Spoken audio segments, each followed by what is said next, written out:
মহাসড়কটার গুরুত্ব কিন্তু চুনারুঘাট আঞ্চলিক যে এই ঢাকা সিলেট মহাসড়কের শায়েস্তাগঞ্জ থেকে জগদীশপুর পর্যন্ত এই রাস্তাটির গুরুত্ব চুনারুঘাটবাসীর জন্য অত্যন্ত গুরুত্বপূর্ণ। এখানে 24টি চা বাগান, চুনারুঘাটে কিন্তু একটি বাল্লা স্থলবন্দর হয়েছে।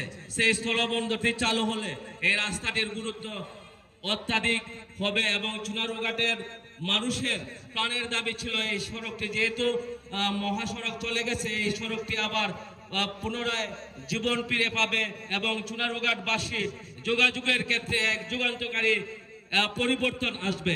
সেই পরিবর্তনটুকু কিন্তু আমাদের এমপি মহোদয়ের মাধ্যমে শুরু হয়ে গেছে এবং উন্নয়নের ছোঁয়া কিন্তু আপনারা দেখতে পাচ্ছেন সারা চুনারুঘাট এবং মাধবপুরে। আপনারা দেখছেন বিভিন্ন জায়গায় স্কুল, কলেজ, রাস্তাঘাট, ব্রিজ, কালভার্ট এবং বিশেষ করে খেলার মাঠে উন্নয়নের ছোঁয়া কিন্তু আমরা দেখতে পাচ্ছি।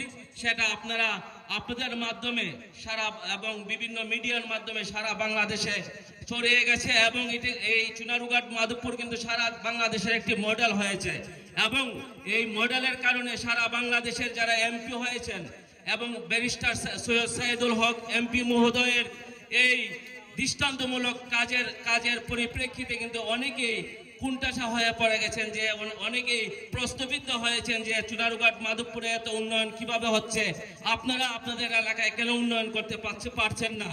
সেই বিষয়টি মাথায় রেখে সারা বাংলাদেশে কিন্তু চুনারুঘাট মাধবপুর এবং আমাদের এমপি মহোদয়ের একটি দৃষ্টান্ত সারা পৃথিবীতে ছড়িয়ে গেছে, সারা বাংলাদেশে ছড়িয়ে গেছে। তা আমরা বিশেষ করে আমাদের এমপি মহোদয় দিন রাত 24 ঘন্টা পরিশ্রম করছেন। আমার জানা মতে উনি মাত্র 3 ঘন্টা ঘুমান। 3 ঘন্টা ঘুমিয়ে আমাদের চুনারুঘাট মাধবপুরবাসীর 7 লক্ষ মানুষের ভাগ্য পরিবর্তন করার জন্য উনি দিন রাত পরিশ্রম করছেন। আমরা চুনারুঘাটবাসী, মাধবপুরবাসী উনার সুস্বাস্থ্য আমরা কামনা করি এবং উনার দীর্ঘায়ু আমরা কামনা করি এবং উনার জন্য আমরা বিশেষভাবে দোয়া করব যাতে আল্লাহ উনার নেক হায়াত দান করেন এবং উনার মাধ্যমে যাতে চুনারুঘাটের মানুষের যে প্রত্যাশা, মানুষ যে প্রত্যাশা নিয়ে ভোট দিয়েছে সেই প্রত্যাশা যাতে পূরণ হয়, চুনারুঘাট মাধবপুরের মানুষের সেই প্রত্যাশা যাতে পূরণ হয়, চুনারুঘাট মানুষের যে নির্যাতিত, নিপীড়িত, অসহায় মানুষের ভাগ্যের যাতে পরিবর্তন হয়,